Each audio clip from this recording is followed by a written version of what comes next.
Welcome to Let Me Fix This. Enjoy the video.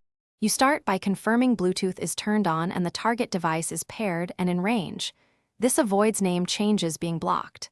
Once done, open Settings from Start, go to Devices, then Bluetooth and Other Devices. You need the paired list visible. Next, click the device entry to reveal its context menu or Manage/Properties button. This exposes the editable name field. You do this because Windows stores the friendly name per pairing, and editing here updates how the laptop shows the device. Now you edit the name itself. Choose Rename or Open Properties and go to the General tab where the friendly name lives.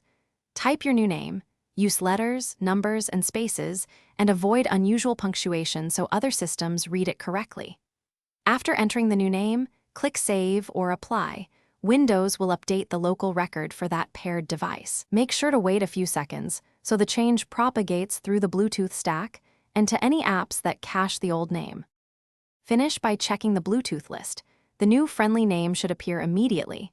If an app still shows the old name, disconnect and reconnect the device.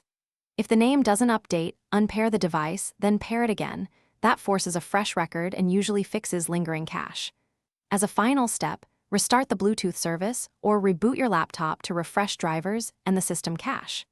This resolves stubborn cases where Windows or the device keeps the previous name.